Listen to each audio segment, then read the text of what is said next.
Miqtë e mi ju përshëndes dhe juftoj sot në një episod të ri të programit Po Zot. Me shembullin frymëzues të një nëne që i rriti me frikën e Zotit dhe me nderim për emrin e tij, ai ndan me ne rrugtimin e tij 30 vjeçar me Perëndin. Atë Perëndi që e gjeti kur ai nuk e priste.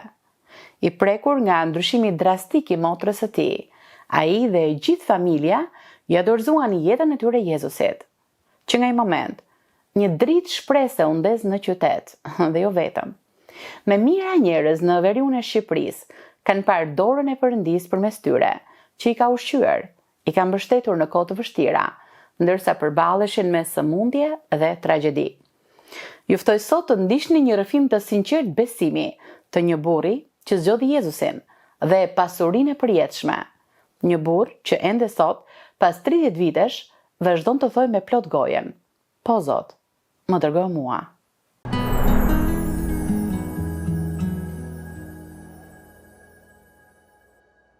Unë jam Aleksandr Molla, bashorti i Verës, edhe baba i 5 fëmijëve.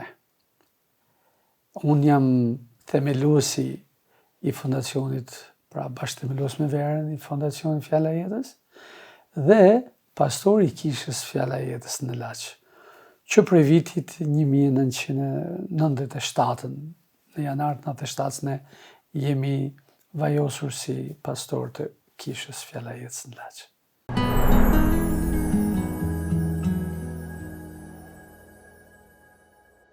Unë vi nga një familje me background katolik, edhe jam rritur jetim. Babaj më kalon 3 vjeç, nëna ka qenë një burnesh, nënat janë gjithmonë të mira, por ajo na ka mësuar ne fillimisht besimin. Megjithëse ishte i ndaluar në kohën e komunizmit, por ajo na ka mësuar dhe i ka festuar Krishtlindjet, Pashkët, a kupton, me dyert dhe dritare të mbyllura, dhe na ka mësuar këtë gjë dhe na ka thonë në mënyrë të përsëritur: dëgjoni fëmijët e mi. Nuk është e nevojshme të shkoni dhe të thoni që ka Zot, por nëse dikush ju pyet, dhe është interesuar për Zotin dhe thotë: a ka Zot? Ti do t'i thush vërtetën se Zot ka, pavarësisht se e pranojnë apo se e pranon sistemi. Dhe kështu që ne u rritëm me besimin, aq sa e jep katolicizmi, pa patur fjalën e Zotit, por vetëm me traditat e besimit të krishterë, dhe ishim frekuentues dhe vizitues të kishës së Shëndanojit Lart. Megjithëse i kishte gërmadha, ne shkonim dhe e vizitonim atë. Kishim rrugën që ishte rruga e fshatit Gjoja, shkonim Gjoja për dru, mbaronim adhurimin ton, linim lek e tjera, ktheheshim, boshim dru, merrim barën e druve dhe ktheheshim në shtëpi. Ndoshta këto detaje duken një çik si të vjetra, por kjo është e vërteta dhe kështu ka filluar. Dhe ku unë po përgatitesha për dasëm, që është para se të hapesh Shqipëria pra për besimin, në zemrën time erdhi një fjalë dhe që unë thoja: unë jam rob Zoti. Pa e ditë shumë kuptimin, po ishte gjithmonë: unë jam rob Zoti. Dhe kur fillon përgatitjet e dasmës në shtëpi, do bëheshin gjitha, unë hapja punë, ta rregulloj në këtë, ta rregulloj dhe këtë, dhe familja ime ishte shumë e stresuar, thoshte: mos, mjaft, mos se s'kemi kohë, si arrim dot, s'kemi mundësi gjitha. Unë thoya: as unë jam rob Zoti, Zoti do të ndihmoj. Dhe faktikisht në atë kohë ja caronte kjo gjë familjen, sepse ishte një pamje dhe një besim ndryshe në atë kohë për sa i përket Zotit, a kupton. Por kohët kaluan dhe ndryshoi sistemi, dhe kjo na bëri që të ishim të etur për fjalën e Zotit. Dhe merrim fletushka që na jepnin, i lexonim. Por ajo që pika e kthimit ishte kur motra ime Dana, pra, në vitin 91, në fillimin e qershor, kur erdhi pastor Ulf Ekman nga Suedia dhe pati atë ungjillizimin në stadiumin Qemal Stafa. Faktikisht ai erdhi solli Karolën, se nuk i dhan leje për predikim, por e përdori ai solli Karolën, këndoi, u mbush stadiumi, sepse ishte fituesja e Eurovisionit Karola në atë kohë, dhe ishte antare kishës Fjala e Jetës në Suedi. Dhe televizioni shqiptar, që ishte i vetmi kanal RTS-ja, edhe atë të gjithin, se s'kishte program tjetër, e shfaqi të gjithin. Dana e kishte pa, edhe ajo e pranoi Jezusin përmjet televizionit. Por kjo nuk përbëri në një ndryshim shumë të madh. Në këtë kohë, unë dhe vllai shkuam si refugjat pra ekonomik në Greqi, punuam, grumulluam ca para, edhe u kthyem dhe ndërtuam një dyqan për Danën ishte. Pra që ajo të punonte si biznes, si parukjere, etj. Por në momentin që ne ja përfunduam dyqanin, ajo vendosi të shkonte në shkollën e Biblës Fjala e Jetës në Tiranë. Dhe ishte një veprim që qushe i pamënd, ndoshta në atë kohë, si ti ke dyqanin, ke gjitha, si shkon Danile. Por lavdi Zotit për besimin e saj, dhe lavdi Zotit se ajo ishte ai instrument i parë që Zoti përdori për shpëtimin tonë. Dhe ajo shkoi në shkollën e Biblës, dhe në mujtë e parë sigurisht mori pagëzimin me frymën e shejt, u prek, përjetoi Zotin, dhe kur erdhi në shtëpi, ajo predikoi krejt ndryshe, na prezantoi Jezusin, na prezantoi lindjen e re, lindjen sërish, dhe ne vërtet fryma e Zotit punoi në ne dhe brenda 3 muajve ne u shpëtuam e gjithë si familje. Dhe pasi u shpëtuam ne në mënyrën më të thjeshtë të mundshme. Nuk dinim predikonim, por çfarë na tregonte Dana nga mësimet, ne ju thrisnim njerëzit, hajde të tregoj për Jezusin, hajde të vinin njerëzit, hajde lutemi për ty. Ja, që sot duket, si më thënë, një budallëk po ta quash. Edhe njerëzit erdhën dhe Zoti ju përgjigj besimit tonë. Ndodhen shërime. Ne u lut thjesht, Zot në emrin e Jezusit, shëroj, ai shëron.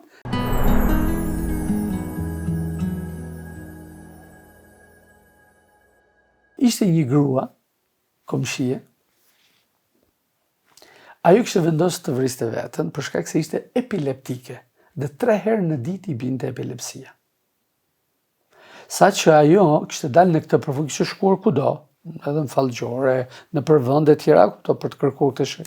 Sepse ajo dëshmoi, tha, unë jam bërë, tha, nuk e dua më jetën, dhe se shkatrova dhe burrin edhe fëmijët, jeta ime s'ka vlerë. Kështu që është më mirë ti çliroj. Në këtë përfundim kishte arritur. Dhe ne tham, jo, Zoti ka shërim për ty. Zoti shëron. Dhe ishte akoma nuk ishte organizuar kisha. Ishim vetëm ne si grup familje. Vishin njerëz, e kuptoj, dhe i thjenin në shtëpi tonë. Dhe ne u lutëm për të. Dhe ajo grua diti se u shërua. Po.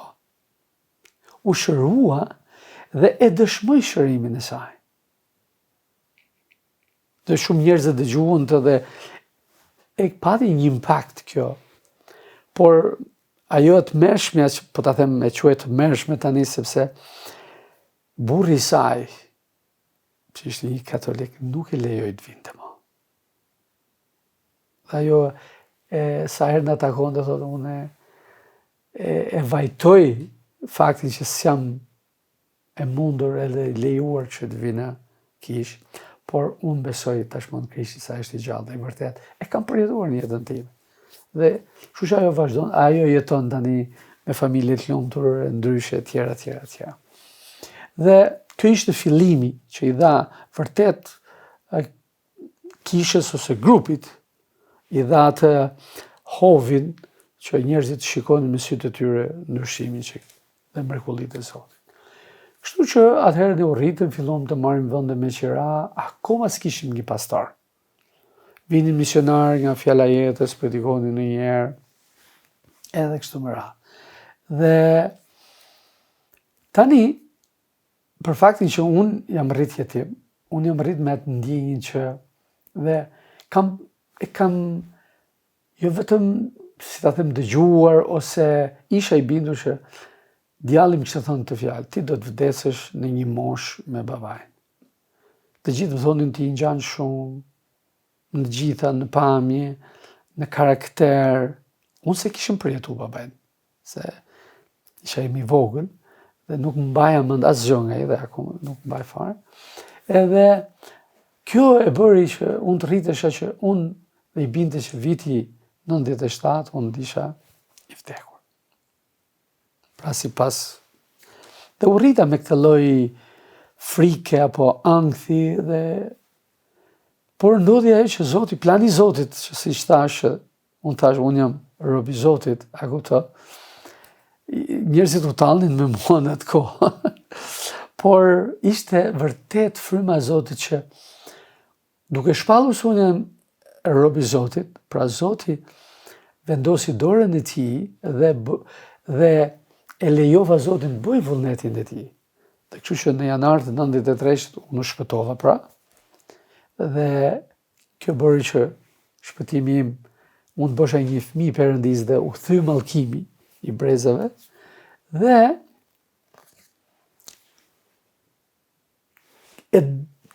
lexonim, luteshim në familje dhe kudo, dhe kemi përjetuar një përsekutim të jashtëzakonshëm në komunitet, veçanërisht komuniteti katolik më shumë. Saqë pa hyrë në detaje, i kanë thënë nënës të afërmit e saj që edhe varrin e babait do ta heqim nga varri, pra ku ishte varros se ishin varre katolike, edhe dhe nëna sigurisht u shqetësua sepse ata gjithë e abandonuan, pra e larguan, por shikonte ndryshimin ton, shikonte jetën tonë dhe ishte në atë si ka mundësi që ta t'jenë largu nga Zoti kur këta po bëjnë gjëra, luten, ndihmojnë njerëzit, predikojnë dhe kanë dashuri për njëri tjetrin, kanë dashuri për njerëzit. Ndërsa këta që janë tradicional katolik, këta kanë urrejtje, na urrejnë, na shajnë, na fynë e tjera tjera. Dhe erdhi në një moment që nëna na bëri në një pyetje. Dhe ishte pyetje që ishte transformuese për jetën e saj dhe sigurisht dhe për vazhdimsinë. Tha, kush është fjala e Zotit? Edhe ne i tham, Bibla në, unë gjilë është fjala e Zotit. Dhe ajo të nesmen shkoj në mesh në kishë katolike dhe pra ishte fillimi në 92-shi, edhe pas meshës i bën njëjtën pyetje pristit katolik. I thot, atë kush është fjala e Zotit? Dhe ai përgjigjet, Bibla e bekume, unë gjilë. Dhe nëna i thot, unë duaj një Bibël. Dhe prifti i thot, çmimin, i thot, bën 2.000 lekë. Nëna pensioni kishte 2.600 lekë muj. Aq ishte pensioni, si ishte akoma pensioni komunist.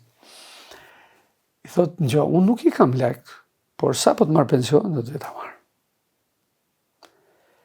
Pra, gjendja e saj kundërshtit, përplasjet, fyrjet e bën që ajo donte ta njihte vetë fjalën e Zotit. Që ore, të dallonte kush tani është fjala, do të përcaktonte kush është me fjalën, kush është me Zotin dhe kush nuk është, sipas vullnetit të Zotit.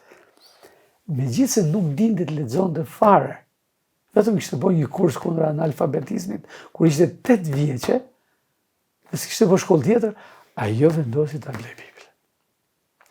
Dhe mori pensionin, shkoi e blejti Biblën. Biblën të kisha katolike, pra për kthimin katolik. Dhe ne i tham nan, dëgjoj, asnjë problem nuk ka, por do të hasësh ca vështirësi sepse Bibla katolike është e përkthyer në dialektin geg. Dhe shumë fjalë ti nuk ke për t'i marrë vesh. Është fjala mirët apo shëlbimit, nuk e din njerëzit se çfarë do të thotë, a kupton? Edhe e lejum që ta lexonte nga Bibla katolike. E lexoj dhe i palos të fjalën. Shumë fleta. E lam, po thjesht një vit që ta lexoj pa i ndërhyr fare. Dhe pasaj kohe, ne ishim mbledhur, po luteshim në shtëpi, e pyesim, nana, pse ke palos gjithë të fletë? Dhe unë po të ndaj dhe rrëfimin e saj. Ajo tani është në të drejtë, sa është me Zotin. Tha dëgjoni fëmijët e mi. Unë tha për ju lash jetën. Pra ishte 32 vjeçe kur ngeljeve dhe kishte kërkesa për martesë. Por unë vendosa që ta kaloj jetën me ju. Por nga padituria ime, unë pas kam qenë t'ju qu në ferr vetë. Por faleminderit Zotit për besimin tuaj, sepse keni shpëtu vetë, po më shpëtuat edhe mu. Dhe kjo ishte një dëshmi dhe një inkurajimi madh për ne. Dhe që nga jo koha ajo nuk e frekuntoj më kishën katolike. Por ishte pjesë po them vitale, një pjesë e kishës, ishte lutse, ishte lexuese, ishte mbështetëse, ishte vizitonte të vejat, të varfrit, ndante nga pensioni i saj, pavarësisht ofertave në kishë. Ai kishte ato llogaritë veta dhe nga pensioni vet kishte edhe një pjesë për të varfrit, për jetimet, dhe njerëzit e kujtojnë me shumë mallë ikjen e saj dhe dëshmojnë që ka vizituar, ka ardhur, ka sjellë, ka ndihmuar. Dhe kjo është një pjesë. Por, le të kalojmë tek pjesa se si unë arrita ta dëgjoj Zotin për thirrjen e tij.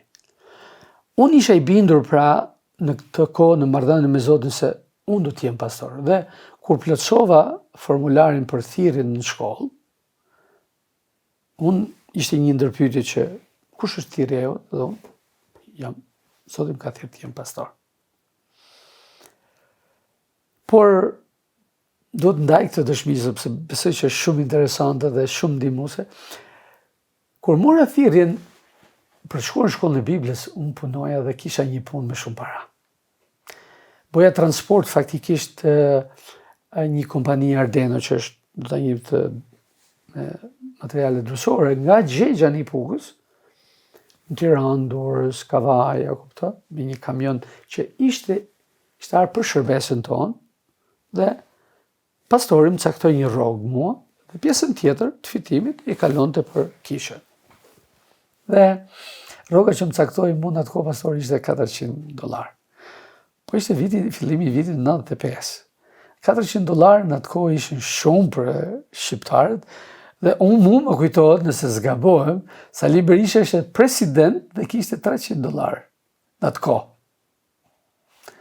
Kur Zoti po më thirriste të shkoj në shkollën e Biblës, unë isha i konfuzuar dhe i thash Zotit, Zot, mirë, unë do punoj 1-2-3 vjet, do kursoj ca lek, dhe do të shkoj, sepse kisha 2 fëmijë dhe i vetmi që punoja dhe cilej në kam isha unë.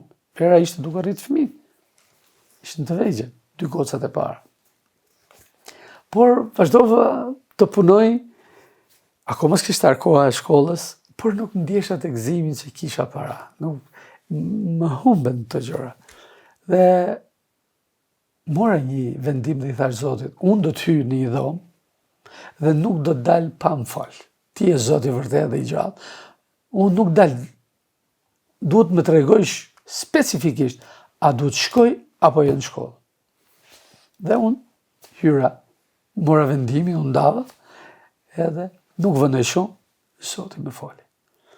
Dhe në atë përballje, në atë frikën, më dha shembullin në atë kohë faktikisht të popullit Izraelit nga cenzuri nga Egjipti. Nëse unë tha, kujdesa për 40 vjet, për kaq, po thjesht 1 milion njerëz, a do të jetë problem për ty? Unë ndjeva i turpëruar, të them të drejtën, dhe çava përpara Zotit, thash më fal se jam treguar shumë besim pak. Sepse në lutjet e mia, një ndër lutjet që ishte, po thuj, e vazhdueshme ishte, Zot, vetëm trego ti se çfarë bëj, çfarë të bëj dhe unë do ta bëj. Por erë momenti që nuk ishte e lehtë, nga thëna në të bërë kishte shumë punë. Dhe përfundimisht unë e mora, i thash Zot, unë do të bindem, do të i lejë të gjitha dhe do të shkoj në shkollë. Dhe i thash Zotit, po kam një gjë të lutem. Verën, unë do t'i them si do ta presa jo, pra të lutem, Zoti mos u shqetëso tek, merr mund ta me atë punë. Dhe kështu që dola nga dhoma, edhe i pari person që takova ishte Vera, se ishte në përshpi që bonte punë, të tjera ishte pa pa punë, pra, jashtë, po punon dhe punë të shtëpisë. I thash Vera, unë kam vendosur të shkoj në shkollë Biblis, Zoti po më thret dhe më ka konfirmuar që do shkoj në shkollë Biblis. Dhe po prisja kështu që kush e di se çfarë do të përballesh në një stuhi. Dhe qytetërisht, mrekullisht, Zoti kishte punuar në zemrën e saj. Tha, mirë, tha, do të vinë unë me ty. Por mu ishte shok. Unë prisja që e thoshte, po ku do t'i lëmë fëmijët, si do i rris? A kupton, ana natyrore. Por, kështu që vendosim dhe jo vetëm shkum vetë ne, po kena marrë vllajën e Verës shumë njerë nga Puka, nga fshati andej, erdhi vllajim, erdhi një shokimi nga Greqia lan, kur morë veshën e po shkojmë, po bon më shumë se 15 vetë që u inkurajuan nga dëshmia jonë, nga veprimi ynë dhe erdhën në shkollë Biblis. Dhe një pjesë e tyre janë drejtues, janë udhëheqësa dhe vazhdojnë të ecin brenda dhe jashtë Shqipërisë. Kështu që kjo ishte sfida e parë, dhe kur unë mendoj që nëse unë nuk do t'i bindesha Zotit, se shumë njerëz më kanë thënë, mirë gruaja e fëmijët, çfarë babe dhe burri kanë i lanë mes rrugës til, po ku e gjen më këtë punë? Po ku e gjen me kaq lek? Pra, dhe sigurisht vini kjo pyetje, a do ta gjej unë? Por Zoti e mbuloi e pastroi këtë mendim dhe më ndiq mua. Dhe unë jam i lumtur që e mora atë vendim, megjithëse ishte budallallëk për njerëzit dhe të afërmit, edhe njerëz të cilët besonin Zotin dhe ishin të konvertuar, prap nuk e kishin arrit ta kapnin të zbules. Dhe unë do isha ndoshta një shofer apo do ecë nëpër male, natën, bore, me defekt, a kupton? Por Zoti më dha një mision që është shumë më i madh te i vetës. Pra dhe ky është kur ne i bindemi Zotit, çfarë bën Zoti? E rrit jetën tonë dhe e bën bekim për të tjerët. Ne nuk jetojmë më vetëm për vete, ose punojmë vetëm për vete. Pa Zotin ne ngjelim vetëm në ato sforcat që të punojmë për vete, të sigurojmë për vete, dhe kaq, për familjen, për fëmijët tonë. Kur ne ja besojmë atij, ai e rrit jetën tonë, e shumon. Dhe kështu që ne kemi këtë shërbes që kemi sot, a kupton, që sot për shembull është vetëm për shkak të ndryshimit ligjeve, është vetëm qendra, por ne kemi pas jetimore. Shërbesa kur erdhi puna e kosovarëve, kemi ushqyer 600, ne jemi kujdes 600 kosovare. Jetimorja kemi pas deri në 33 fëmijë në jetimore. Por më lejo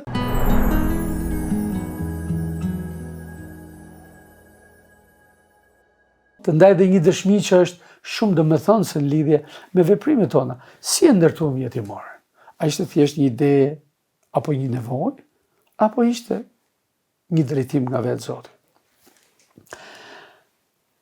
Zoti vendosi në zemër që ne të ndërtojmë shtëpi, sepse ishte lutja jonë, unë isha pastor dhe kisha dalë një shtëpi me qira, ishte një shtëpi e vjetër, ku më falë po dhe mingt qarkullonin në për shtëpi, edhe vini misionar për të na mbështet, i vendosi aty flinin, dhe shpesh ata vinë, thonë, kam gjuhë një zhurmë, ishte këtu kam pa 1000, kaloj, edhe ne ndjeshim keq. Shumë keq edhe, duke ditë se nga vinin ata dhe çfarë kushtesh kemi. Por i tham, Zot, ne duam që ti të lutemi na jep një shtëpi, ti presim njerëzit e tu, dhe ne do ta pagëzojmë me këtë gjë dhe për këtë qëllim. Është shtëpia e Zotit dhe mikut. Nuk do të jetë thjesht për kënaqësitë tona. Dhe Zoti vendosi në zemër që ne ta ndërtojmë këtë shtëpi dhe më vjen vllai, dana, nana, nga shtëpia, thotë, ne kemi vendosur që të bëjmë diçka, ta shtojmë shtëpinë. Por të shtojmë pak këtu, pak atje, pak atje. Po unë Zoti më kishte thënë me bë diçka të re. Thash, dëgjoni, është e mirë kjo gjë, por Zoti më drejton që çdo gjë të jetë e re. Jo me copa, sepse kush do arrijmë atë. Dhe nëna, përsëri po them, shtrute këtë pyetje. Ore bitë mi, ju doni me ndërtu një shtëpi të tillë, ajo është një pallat. Edhe shteti thotë, se ishin akoma fillime, për të ndërtuar një ndërtesë të tillë, unë mendon të mirë me plane me pa financat. Ku i keni lekët? Jam më thoni, mos a lek keni që ta fillon një shtëpi. I thamë nën, ne s'kemi lek, por kemi Zotin. Dhe Zoti është ai që ka në dorë çdo gjë. Siç thot fjala e Zotit, ari dhe argjendin përket mu. Mirë bitë e mi. Dhe nëna nuk na dha leje për me prish. Pra se unë thash, nëse ne do ta prishim këtë të vjetrën, dhe ndërtojmë diçka nga fillim. Dhe për 6 muaj nëna nuk na dha lejen.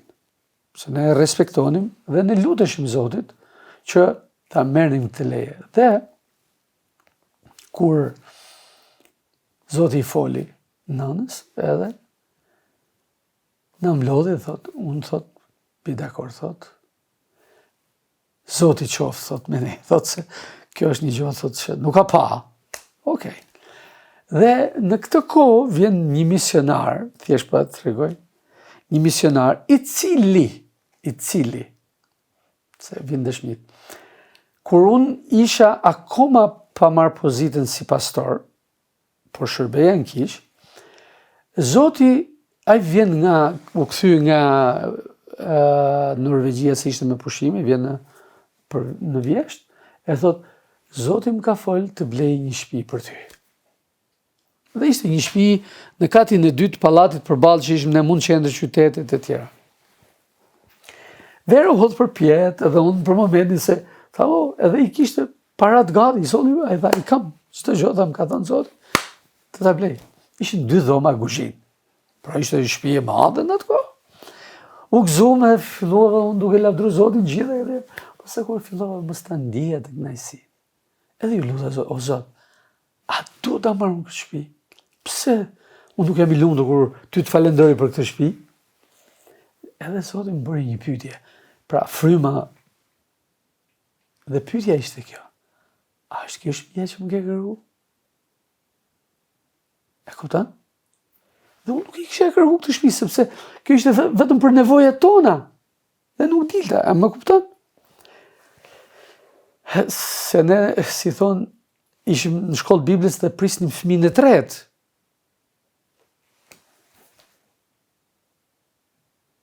Edhe u binda që kjo nuk ishte shtëpia që kishim kërkuar Zotin. Por tani kishim atë hallin ose dilemën. Si mund të them ti, ai ka ardhur nga atje, thot unë do të blej një shtëpi. A jem të rezi ti thosh jo? Ai do të fyet. Dhe ndodhi pikërisht kjo gjë. Unë i thash, të vërtetë i thash, jam shumë i njohur. Unë e di që ty të ka drejtuar Zoti, sepse kjo ishte.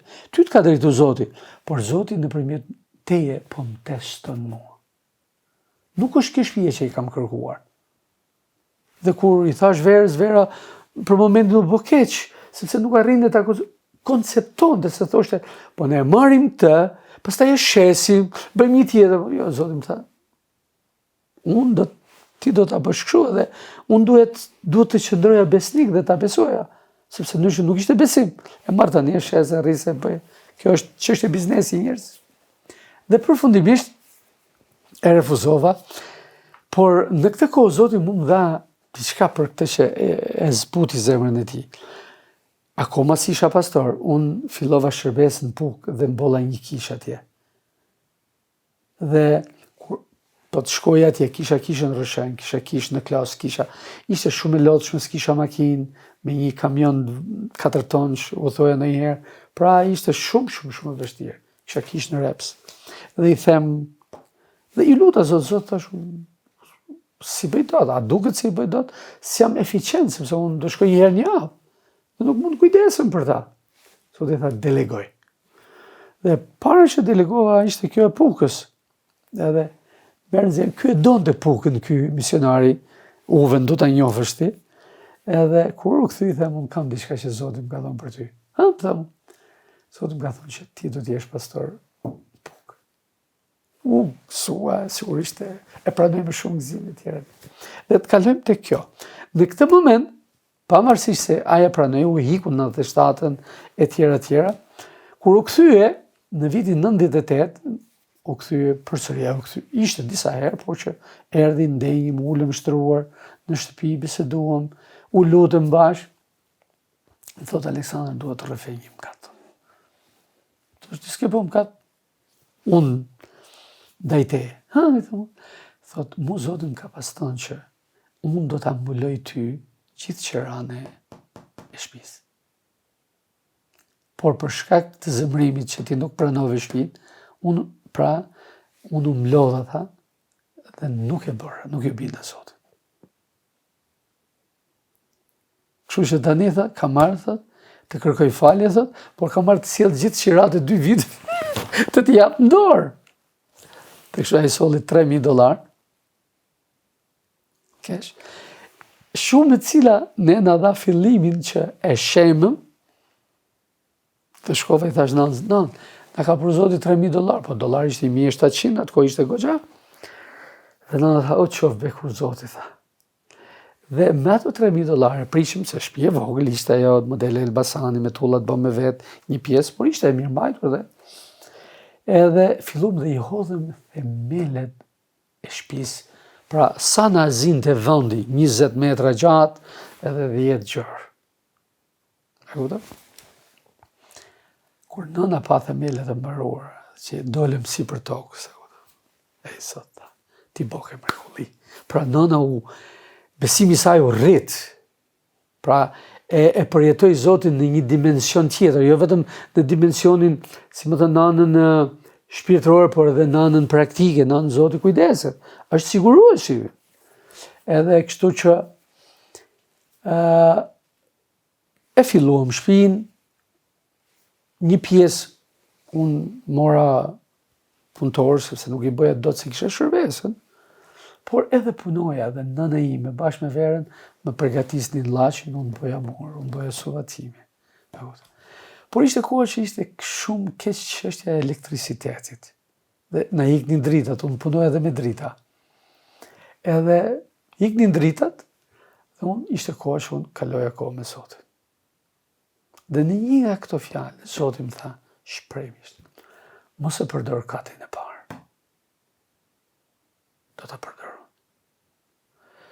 Po ishte kaq e qartë në mua, se unë mora familjen, i mlodha, i thash, tuk, më ka falë Zoti.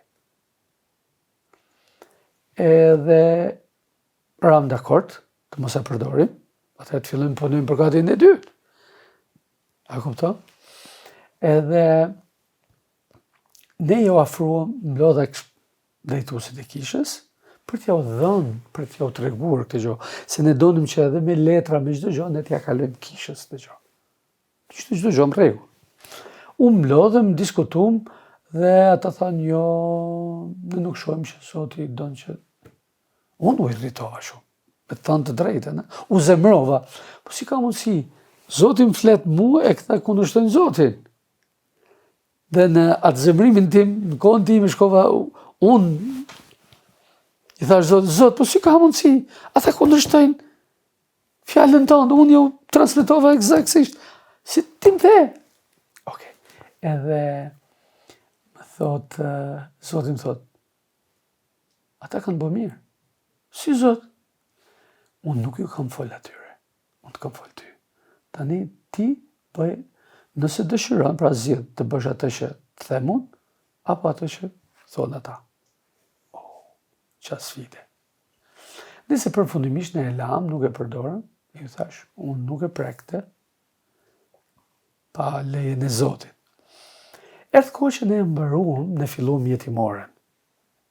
E filluam në një ambient qeveri, pra morëm me qira nga qeveria lokale, ishte një kohë për të rregulluar, restauruar, etj. Por erdhë kohë që filloi persekutimi. Njerëzit që kishin tokë, se ishte viti 98, s'kishte shteti, s'funksiononte etj. Edhe na kërkuan shumë lek, 500.000 lek në muaj, donin që nëse ne të rrinëm aty përveç qiras së shtetit e tjera, donin data si. I thonë, ne nuk kemi edhe as nuk. Thanë nëse ju do të hikni. Thonë, ne nuk hikim, se kemi fëmijë. Kishim, po thuj se, rreth 20 fëmijë aty brenda. Edhe erdhën na kërcënuan e tjera, u lutëm, agjeruam e tjera. Përfundimisht ne ram dakord që ne nuk do të hikim, do t'ja besojmë Zotit të gjë. Njerëzit edhe të afërm më thonë, o Aleksandër, ti po rrezikon jetën tënde dhe të fëmijëve tu, për fëmijët e u. Lej fëmijët shkojnë. Kur që të sot gjë, situata atëherë ti mund t'i marrësh, mund të shkosh në një vend tjetër, etj. Por ne ishim sigur të bindur që Zoti ne na ka dhënë atë vend. Dhe për këtë çështje, dhe për shkak se të besimit tonë, se ata donin gjendin shkak na nxjerrnin ne nga ato, nga që nuk ishim katolik, pra dhe shpallnim Jezu Krishtin Zot. Ata kur disën një sulm ndaj meje dhe në një moment që unë do të shkoja për në Rrëshen ditën e shtunë, që kisha shërbes në Rrëshenin, unë ndalova në një lavazh të laj makinën, dhe aty ata po më ndiqnin, unë se dija, dhe nga mbrapa ata më goditën me mjete të forta, saqë unë humba. Por ky ka qenë momenti më i bukur i jetës time. Të thoshti, si? Ka mundësi që të goditesh, pra ti jesh i vdekur, të thosha më i bukur, po, sepse unë në këtë moment kam taku Zotin Jezus. Pasi unë humba këto, unë u gjenda përpara këmbëve të tij, të Jezusit. Dhe ai më foli, dhe bëri këtë pyetje. Çfarë do të bësh me ata? Ai më tregoi se kush janë. Pra unë e dija tashmë. Çfarë do të bësh me ta? Kjo ishte pyetja. Dhe unë i thash, Zot, shprehimisht pas një shtesë. Unë dua që çdo pikë gjaku e imja duhet që të kthehen shpirtra për mbretërinë dhe lavdinë tënde. Në moment jam kthyer në jetë. Edhe asnjë nuk më ka ndihmu, po mundoja të ndaloja gjakun.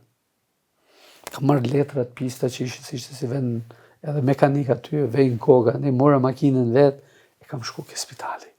Kur kam shku atje, ato infermierët kanë bërtitur, që është ky? Dise përfundimisht, më morën, më pastruan, më qepën, a kupton, 7 vende. Por kisha këtu një goditje, a kupton, edhe sipas doktorit tha, të ka prekur trurin. Ti as ke për të fol, as ke për të ec, a kupton? Dhe do të kesh, gjithmonë do të kesh këtë që do të vijë për të nxjerr, por mos lëviz, do të marrësh në telefon. Edhe mirë i them unë, por atë ditë ishte ashtu, nesër më kisha shërbesën në kish. Unë i kam bërë Zotit të pyetje. Zot, sepse isha në agjërimin e Danielit në atë kohë, a duhet ta ndaloj agjërimin? Sepse, thonë, sipas jemi mësuar që kur dikush është i smur, nuk mund të agjëroj. Dhe përgjigjja e tij ka qenë shumë e thjeshtë. Bëj atë që beson. Po Zot, po më thuaj. Bëj atë që beson. Nuk e ndalova. I thash Zot, a të shkojnë kish nesër të predikoj, apo t'i them dikujt me? Bëj atë që beson.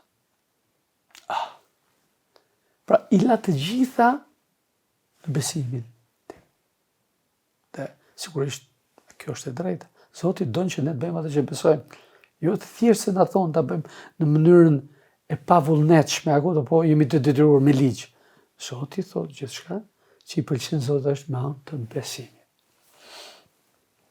Doktori më shë thonë, ti nuk mund të bësh dush. Mos bëj gabim të bësh dush. Unë nuk shkoja do të isha krejt, kisha kokën me pjesë gjaku e krejt. Si mund shkoja unë? Nisë unë ngrit e thash, Zot, si ta bëj? Bëj atë që beson. Thash, Zot, atëherë. Ti më thu, bëj atë që beson. Unë po ta besoj ty jetën. Nëse do të vdes, le të vdes. Nëse ti ke mbaruar me mua. Por nëse ti s'ke mbaruar me mua, unë e di se çfarë do të ndodh, ti mund më mbrosh mua dhe jetën time. Shkova, u futa në dush, u lava, u rregullova, dhe atë ditë kam adhuruar Zotin në mënyrën që kur në i herë më parë, kam kërcyer, jam hedhur, që doktor më thënë në mënyrë absolute.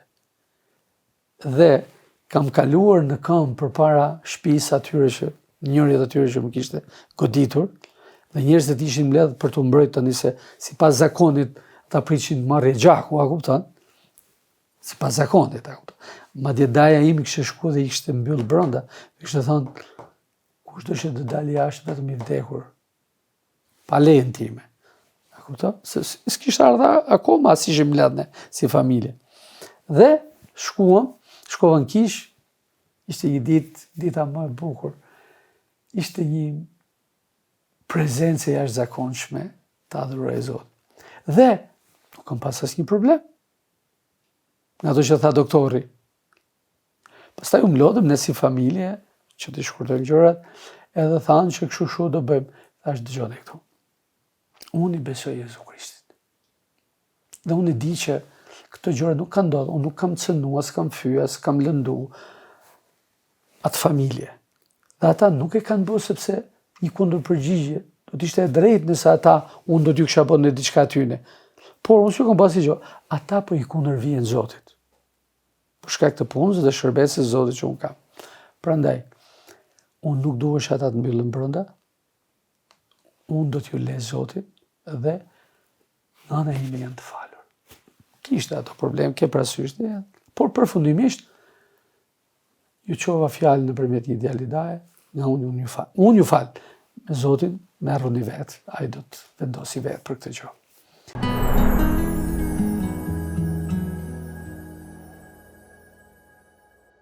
Pra dhe nëse ne sot do zgjedhim që t'i bindemi Zotit dhe t'ja besojmë jetën tonë Zotit, atëherë çfarë ndodh? Ne do bëhemi njerëzit më të famshëm. Ne do të bëjmë atë histori për njerëzit, për shumë njerëz, për shumë breza, të cilët do thonë, po, Enkeleda është bekim. Aleksandri, tjetri, sepse boni këta dhe do lëmë dëshminë e brezave. Dhe jeta jonë është një libër, po ta themi kështu, që shkruhet nga marrëdhëniet që ne kemi me njerëzit. Çfarë bëjmë ne? Dhe bëma tona do shkruhen. Dikush do t'i dëshmoj dhe do t'ja u transmetoj dhe breza. Dhe sa më shumë ne do të qëndrojmë besnik ndaj Zotit, Zoti do të arrisë, do të nderoj pra jetët tona dhe do t'ju kujtoj dhe do t'ja u zbuloj brezave që do të vinë. Prandaj, lind një pyetje. Dhe unë shpesh më bëhet kjo pyetje. Po Aleksandr, po, aja vlen? Njerëzit janë të pasur, kanë të, shkojnë tu, bëjë të, kanë aviona. Dhe përgjigja ime është kjo. Njerëzit mund të fluturojnë në qiell, po binë prapë poshtë dhe përfundojnë në grop. Ndërsa besimi në Krishtin të ngrenë në qiell dhe atje ti ke një vend përjetshëm bashkë me Zotin.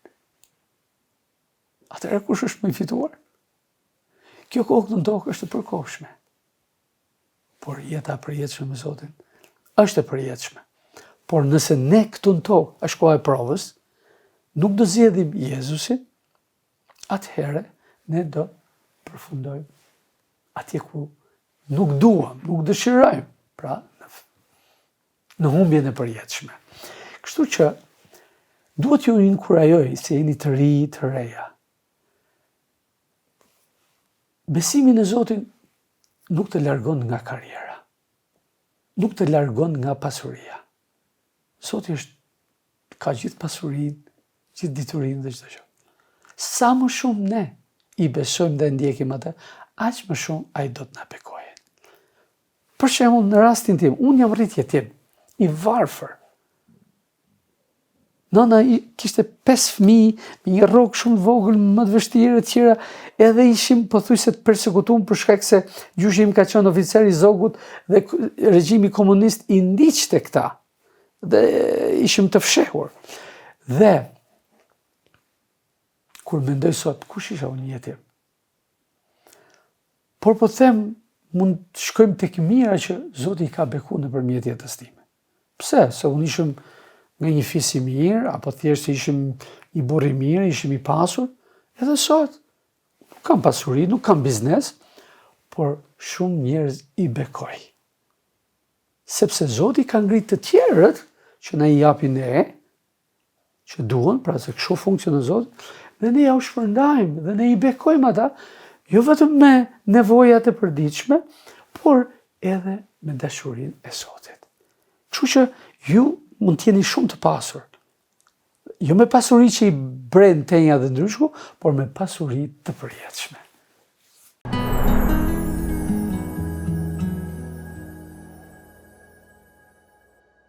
Miku yna tha sot se pasuria e vërtet është të njohësh Jezusin dhe të ecësh në bindje ndaj tij.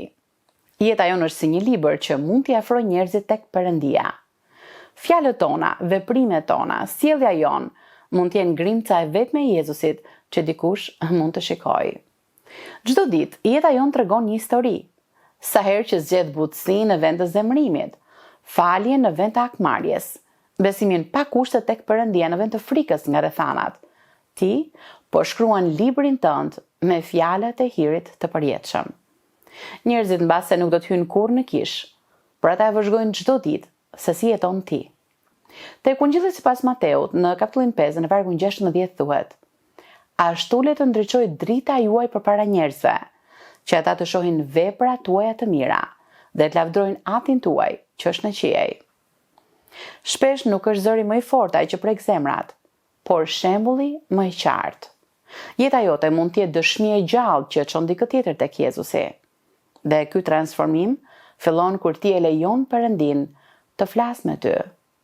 Kalo kohë me fjalën e tij, kalo kohë në lutje, lejoje frymën e shenjtë që të formosojë mendimet, fjalët dhe veprimet e tua. Njihe Perëndin. Kërko për të me ngulm në fjalën e tij, bindju drejtimit të tij kur e kupton edhe kur nuk e kupton. Deri në takimin tonë të ardhshëm, lutem që jeta jote të bëhet një pasqyrim i Jezusit. Vetëm atëherë, ajo do të jetë një libër që ja vlen të lexohet.